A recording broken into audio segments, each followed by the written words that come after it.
ओम श्री सद्गुरु परमात्मने नमः। श्री वशिष्ठ जी बोले, हे रामचंद्र जी,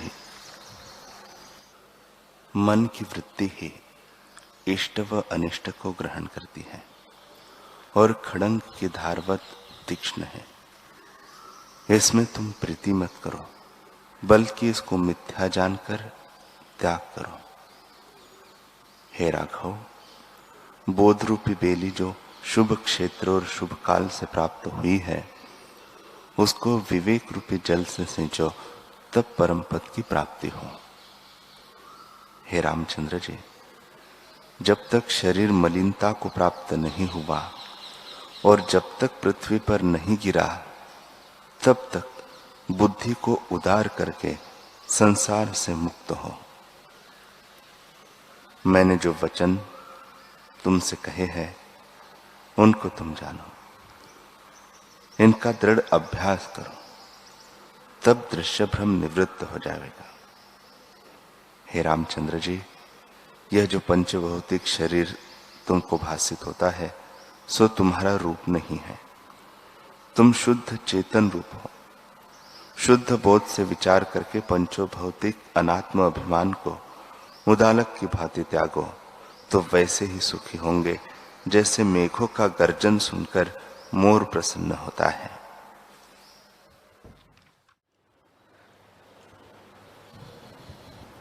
ओम श्री सद्गुरु परमात्मने नमः। श्री वशिष्ठ जी बोले, हे राम जी, ये जगत स्वप्न और सुषुप्ति अवस्थाएं जहाँ न पाइए, ये जागृत स्वप्न और सुषुप्ति अवस्थाएं जहाँ न पाइए, वही तुर्य पद है। जब संवेदन, स्फुरन या अहंकार का अभाव हो जावे, तब तुर्य पद प्राप्त होता है। हे राम जी, अहंकार का होना दुखदायक है। जब इसका नाश करो तभी आनंद मिलता है।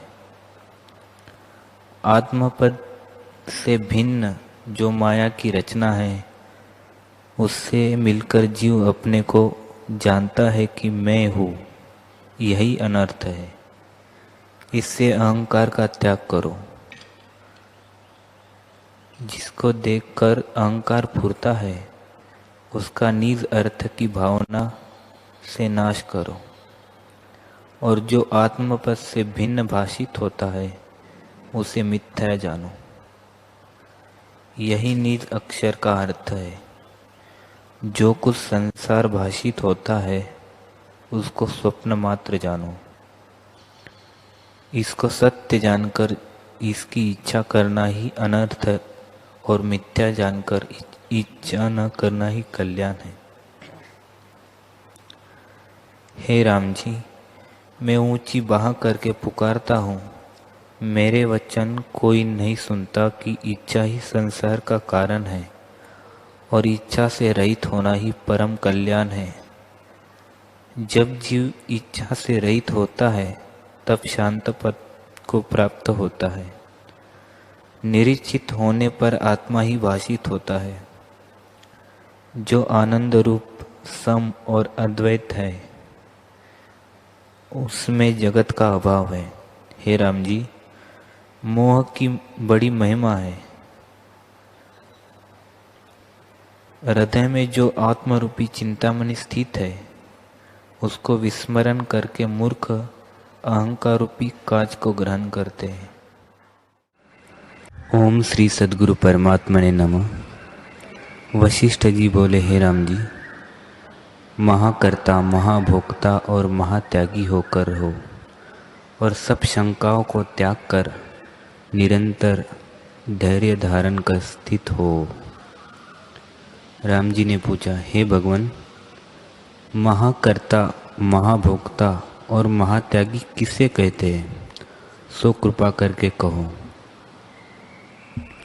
वशिष्ठ जी बोले, हे राम जी, तुम्हारे प्रश्न पर एक आख्यान है, सो सुनिए। एक समय सुमेरु पर्वत की उत्तर दिशा के शिखर से सदाशिव जी आए। वह चंद्रमा को मस्तक में धारण किए थे। गणों सहित गौरी बाएं अंग में उनके साथ थी। तब भृंगीगण ने, जो महातेजस्वी था और जिसे आत्म जिज्ञासा उपजी थी,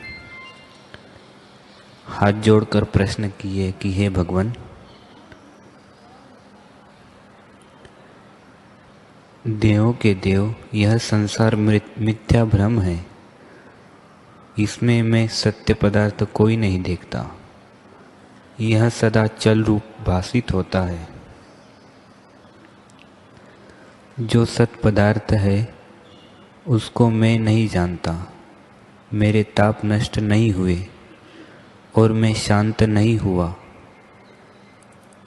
इससे अपने को दुखी देखता हूँ। जिससे शांति हो सो कृपा करके कहो। जिसमें खेद से रहित होकर मैं चेष्टा में विचरूं। पर खेद से रहित तब होता है जब कोई आश्रय होता है। संसार तो मिथ्या है, मैं किसका आश्रय करूं। इससे मुझसे कहिए कि किसका आश्रय करने से मेरे दुख नष्ट होंगे।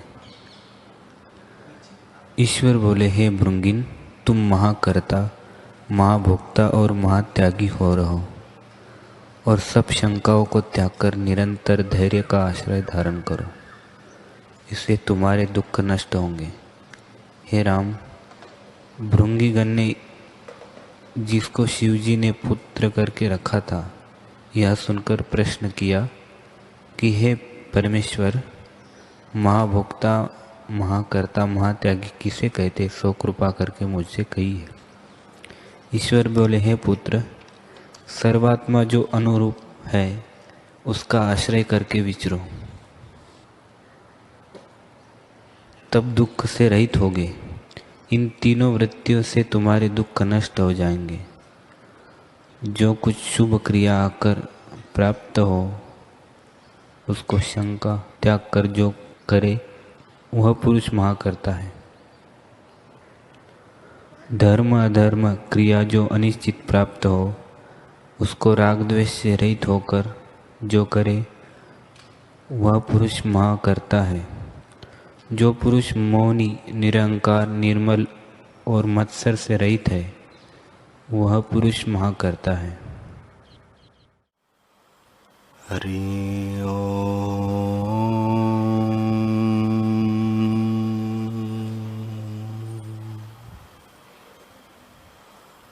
हरि ओम।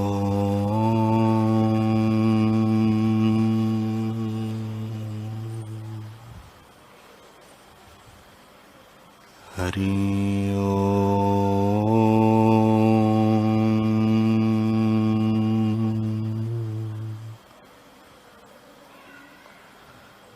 गुरुर्ब्रह्मा गुरुर्विष्णु गुरुर्देवो महेश्वरः गुरुर्साक्षात् परब्रह्म तस्मै श्री गुरवे नमः। श्री योग वासिष्ठ महारामायण निर्वाण प्रकरण सर्ग 250। श्री वशिष्ठ जी बोले, हे रामचंद्र जी, एक आख्यान है जो श्रवणों का भूषण है, इसलिए तुमसे कहता हूं। वह द्वैत दृष्टि का नाश कर ज्ञान रूपी कमल का विकास करने वाला सूर्य और परम पावन है, उसे तुम सुनो। हे रामचंद्र जी, एक बड़ी शिला है जिसका कोटि योजन तक विस्तार है। वह अनंत है, किसी और उसका अंत नहीं आता। वह शुद्ध, निर्मल और निरासाद है, अर्थात अणु अणु से पुष्ट नहीं हुई, अपनी सत्ता से पूर्ण और परम सुंदर है। जैसे शालिग्राम की प्रतिमा सुंदर होती है वैसे ही वह सुंदर है। जैसे शालिग्राम पर शंख, चक्र, गदा और पद्म की रेखा होती है वैसे ही उस पर रेखा है और वही रूप है। वह वज्र से भी कठिन शिला किनाई निर्विकार और निराकार अचेतन परमार्थ है। यह जो कुछ चेतनता भासित होती है वही उस पर रेखा है। अनंत कल्प बीत गए हैं परंतु उसका नाश नहीं होता। पृथ्वी, जल, तेज, वायु और आकाश ये सब उसी पर रेखा है। वह पृथ्वी आदि भूतों से रहित और शिलाबद्ध है और इन रेखाओं को जीवित किनाई चेतती है। राम जी ने पूछा, हे भगवान, अचेतन है और शिला किनाई निर्विकार है तो उसमें चेतनता कहाँ से आई? जिससे जीव धर्मा हुई वह तो अचेतनता थी। श्री वशिष्ठ जी बोले, हे रामचंद्र जी, वह तो न चैतन्य है और न जड़ है, शिला रूप है और पत्थर से भी उज्जवल है।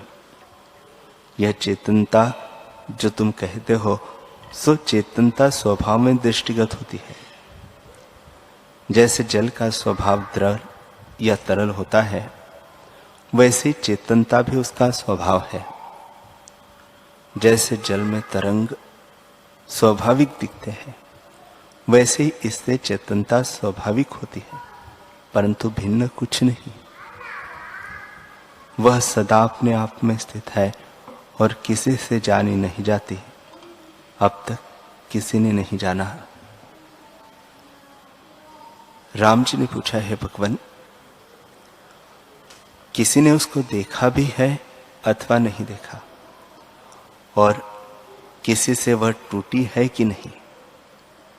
श्री वशिष्ठ जी बोले, हे रामचंद्र जी, मैंने उस शिला को देखा है और तुम भी जो उस शिला को देखने का अभ्यास करोगे तो देखोगे। वह परम शुद्ध है, उसको मैल कभी नहीं लगता। उसमें न कोई चिन्ह है न पोल है। वह आदि मध्य अंत से रहित है। श्री वशिष्ठ जी बोले, हे रामचंद्र जी, वह किसी और से जानी नहीं जाती, अपने आप अनुभव से जानी जाती है। मैंने उसे अपने स्वभाव में स्थित होकर देखा है। जैसे खंबे को उसमें स्थित होकर देखे वैसे ही मैंने उसमें स्थित होकर देखा है। हम भी उस शिला की रेखा है, उससे मैंने उसमें स्थित होकर देखा है। राम जी ने पूछा, हे भगवान, वह कौन शिला है और उस पर रेखा कौन है? श्री वशिष्ठ जी बोले, हे रामचंद्र जी, वह शिला परमात्मा है। मैंने उसे शिला रूप इसलिए कहा कि यह घन चैतन्य रूप है, उससे इतर कुछ नहीं। वह अचिंत्य रूप है, उस पर पंचतत्व रेखा है। वे रेखा भी वही रूप है। एक रेखा बड़ी है जिसमें और रेखा रहती है। वह बड़ी रेखा आकाश है जिसमें और तत्व रहते हैं। सब पदार्थ आकाश में है, सो सब वही रूप है। तुम भी वही रूप हो और मैं भी वही रूप हूं, और कुछ हुआ नहीं। पृथ्वी, जल, तेज, वायु, आकाश, मन, बुद्धि, चित्त, अहंकार आदि सब पदार्थ कर्म जो भासित होते हैं वे सब ब्रह्म रूपी शिला की रेखा है और कुछ हुआ नहीं। सब काल में ब्रह्म सत्ता ही स्थित है। नाना प्रकार के व्यवहार भी देखे जाते हैं परंतु वही रूप है और कुछ है नहीं। वैसे ही यह जानो। घट, पट, पहाड़, कंदरा, स्थावर, जंगम जगत सब आत्म रूप है। आत्मा ही फुरण से ऐसे दिखता है जैसे जल की लहरें होकर दिखता है, वैसे ही ब्रह्म सत्ता ही जगत रूप होकर दिखती है। और सब पदार्थ पवित्र, अपवित्र, सत्य, असत्य, विद्या, विद्या सब आत्मसत्ता ही के नाम है। इतर वस्तु कुछ नहीं है।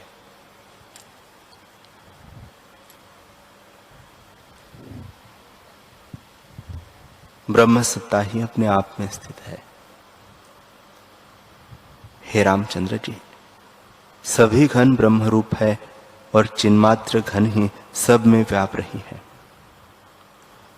पर परमार्थ सत्ता घन शांत रूप है और यह सब परमार्थ भी घन रूप है, इसलिए संकल्प रूपी कलना को त्याग कर उसमें स्थित हो रहो। श्री वशिष्ठ जी बोले, हे रामचंद्र जी, जो पुरुष स्वभाव सत्ता में स्थित हुआ है उनको ये चारों आख्यात कहे। जितने और शब्दार्थ है वे शशे के सिंह की तरह असत्य हैं। जगत का निश्चय उनमें नहीं रहता और सब ब्रह्मांड उनको आकाश सा दिखता है। आख्यात की कल्पना भी उन्हें कुछ नहीं फुरती और सब जगत जो दिखता है वह निराकार परम चिदाकाश रूप है। परम निर्वाण सत्ता से युक्त दिखता है और उसी से निर्वाण हो जाता है, इसलिए वही रूप है। हे रामचंद्र जी, जब इस प्रकार जानकर तुम उस पद में स्थित होंगे तब बड़ा शब्द करते हुए भी तुम निश्चय से पाषाण शिला सदृश मौन रहोगे और देखोगे, खाओगे, पियोगे, सूंघोगे, परंतु तुम्हारे अपने निश्चय में कुछ न फुरेगा। जैसे पाषाण की शिला फुरना नहीं फुरता, वैसे ही तुम भी रहोगे। जो पैरों से दौड़ते जाओगे तो भी निश्चय ही चलायमान न होंगे। जैसे आकाश और सुमेरु पर्वत अचल है, वैसे ही तुम भी स्थित रहोगे। क्रिया तो सब करोगे, परंतु हृदय से क्रिया का अभिमान तुमको कुछ न होगा। केवल स्वभाव सत्ता में स्थित होंगे। जैसे मूढ़ बालक अपनी परछाई में वेताल की कल्पना करता है, सो वह अविचार सिद्ध है और विचार किए से कुछ नहीं रहता, वैसे ही मूर्ख अज्ञानी आत्मा में मिथ्या आकार की कल्पना करते हैं। विचार करने से सब आकाश रूप है, कुछ बना नहीं। जैसे मरुस्थल में नदी तब तक दिखती है जब तक विचार करके नहीं देखता, और विचार करने से नदी नहीं रहती, वैसे यह जगत विचार करने से नहीं रहता। जगत चैतन्य रूपी रत्न की चमक है। चैतन्य आत्मा का किंचन फुरने से ही जगत रूप भासित होता है।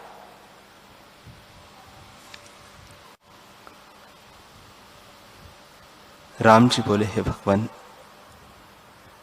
इस जगत का कारण मैं स्मृति को मानता हूं। वह स्मृति अनुभव से होती है और स्मृति से अनुभव होता है। स्मृति और अनुभव परस्पर कारण है। जब अनुभव होता है तब उसको स्मृति भी होती है, तो वह स्मृति संस्कार फिर स्वप्न में जगत होकर क्यों कर भासित होता है। श्री वशिष्ठ जी बोले, हे रामचंद्र जी,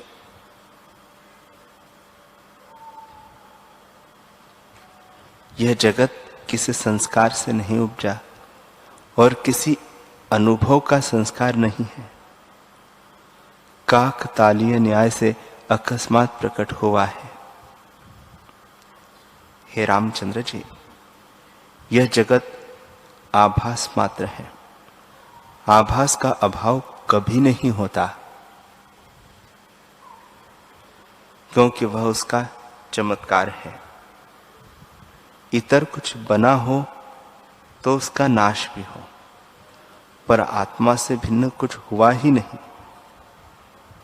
नाश कैसे और किसका हो?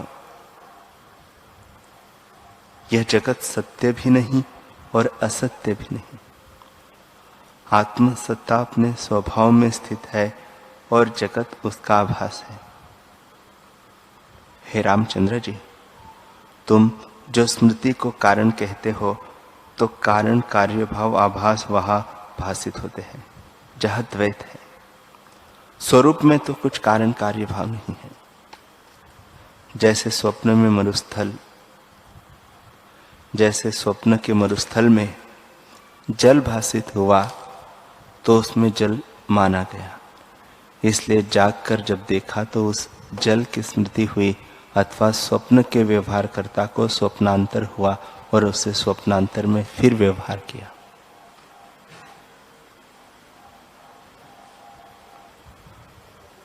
हे रामचंद्र जी, तुम देखो कि उसकी स्मृति भी असत्य हुई और जो उसने अनुभव किया वह भी असत्य है। वैसे ही यह संसार भी है, कुछ भिन्न नहीं। हे रामचंद्र जी, इसलिए न जागृत है, न स्वप्न है, न कोई सुषुप्ति है और न तुर्यावस्था है। केवल अद्वैत सत्ता सब उत्थान से रहित चिन्मात्र स्थित है। इसलिए जगत भी वही रूप है और यद्यपि क्रिया भी दिखती है तो भी कुछ हुआ नहीं।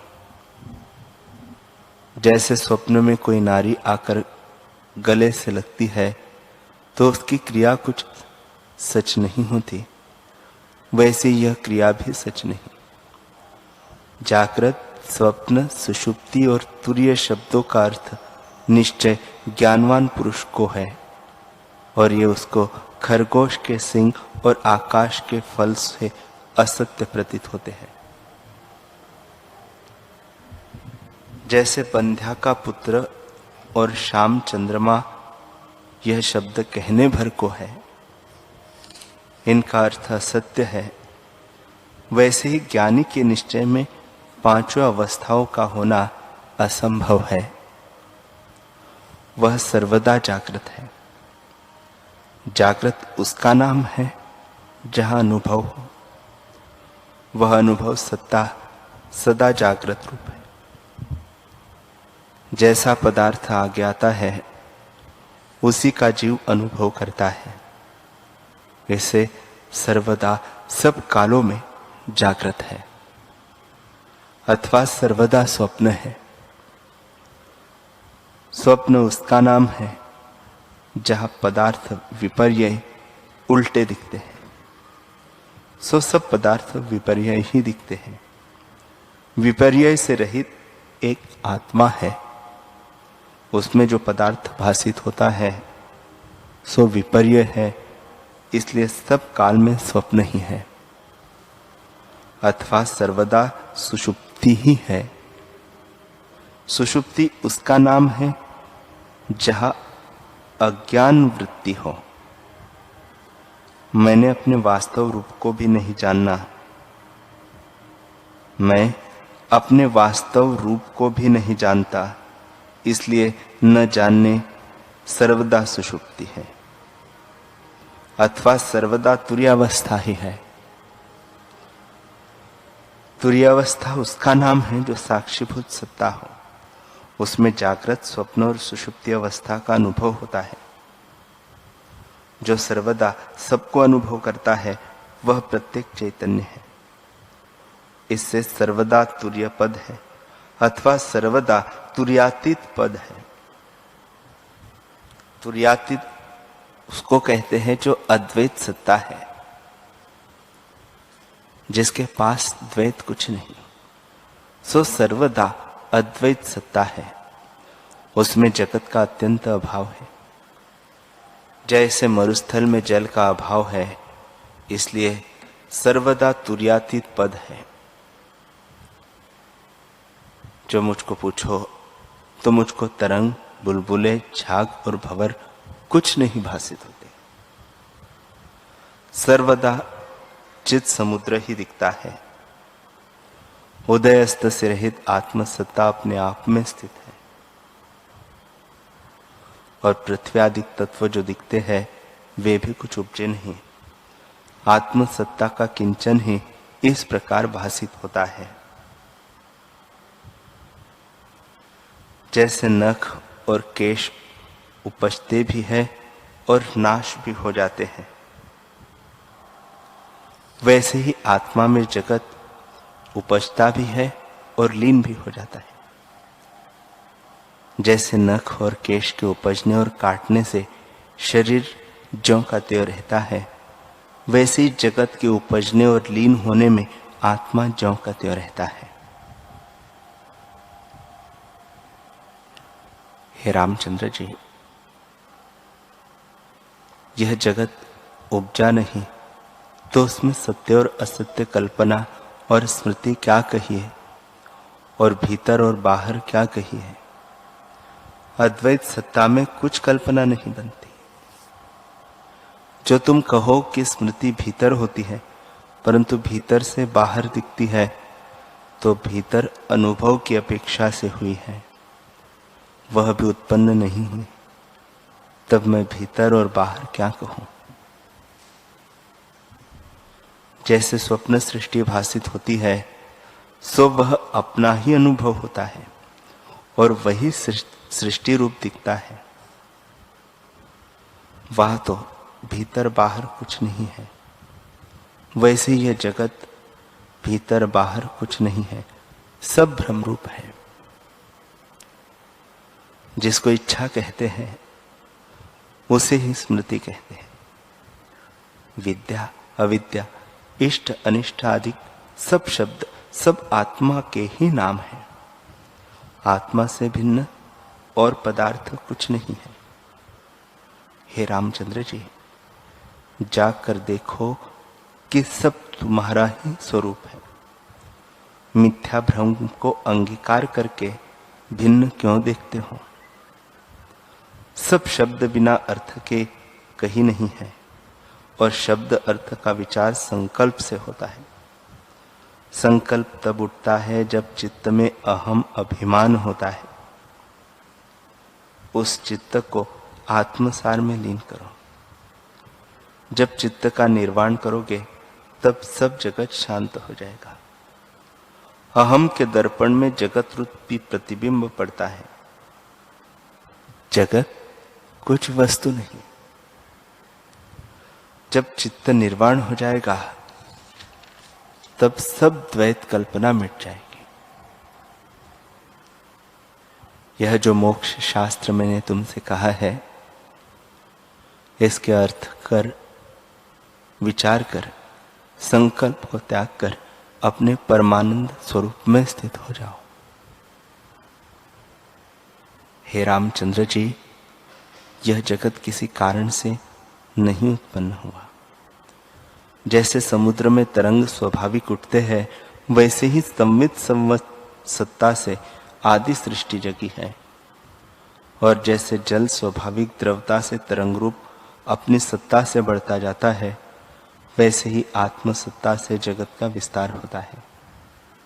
यह जगत आत्मा से भिन्न नहीं है। आत्म सत्ता ही इस प्रकार भासित होती है। जब चिन्मात्र आत्मसत्ता का आभास बहिर्मुख जगता है, तब अंतःकरण चतुष्ट होते हैं। उसमें जो निश्चय होता है उसका नाम नीति है। वह प्रथम अकस्मात कारण के बिना स्वाभाविक ही जग आया है और आभास मात्र है। जब वह दृढ़ हो गया तब नीति स्थित हुई। वास्तव में द्वैत कुछ बना नहीं।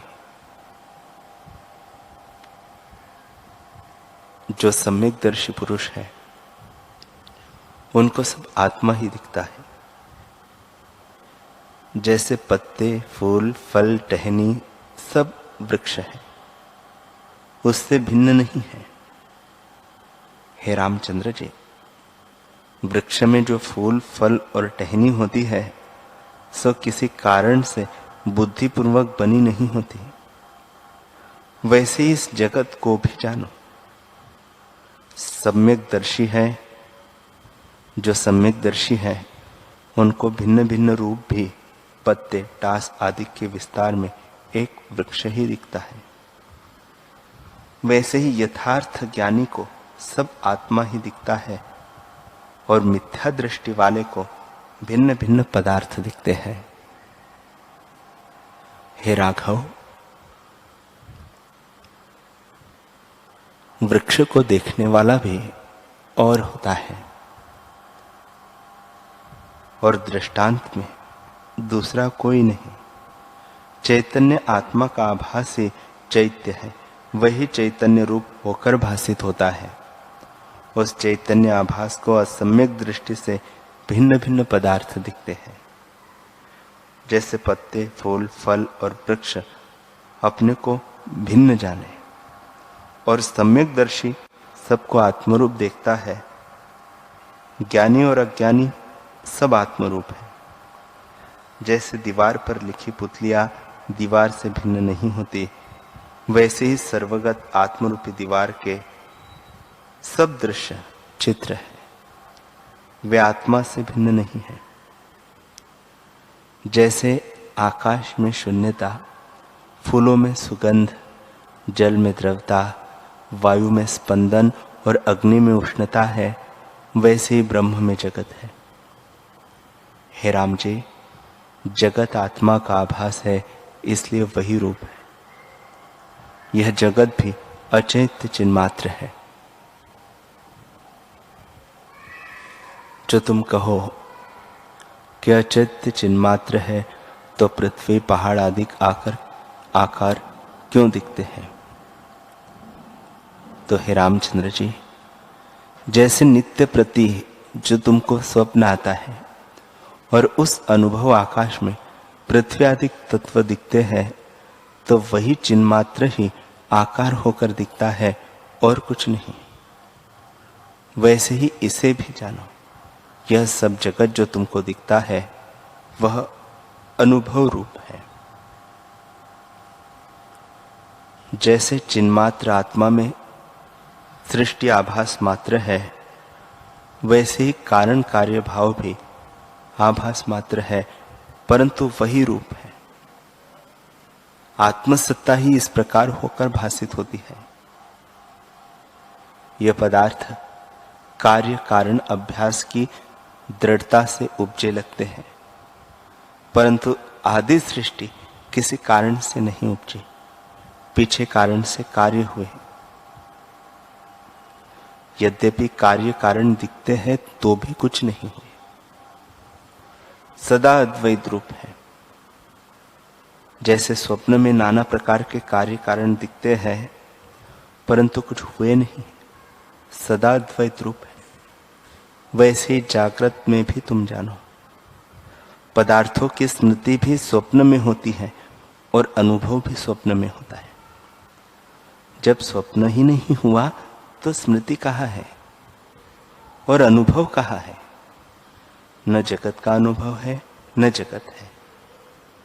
अनुभव सत्ता ही जगत रूप होकर दिखती है, जो जागृत रूप है। जब उसका अनुभव होगा तब न स्मृति रहेगी और न जगत रहेगा। इसलिए हे रामचंद्र जी, जो अनुभव रूप है उसका अनुभव करो। यह जगत भ्रम रूप है, जो उपजा नहीं वह स्वतः सिद्ध है, और जो उपजा है उसमें दिखता है। उसे उसी का रूप जानो, भिन्न कुछ नहीं। जैसे स्वप्न में जो पदार्थ दिखते हैं वे उपजे नहीं, परंतु उपजे दिखते हैं, सो वे अनुभव में उपजे हैं। अनुभव स्वतः सिद्ध है, उसमें जो पदार्थ भासित होते हैं वे अनुभव रूप है, और अनुभव रूप ही इस प्रकार होकर दिखता है। वैसे ही ये सब अनुभव रूप है, भिन्न कुछ नहीं।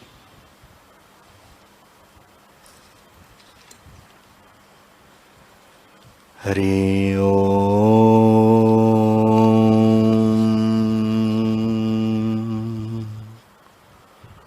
हरि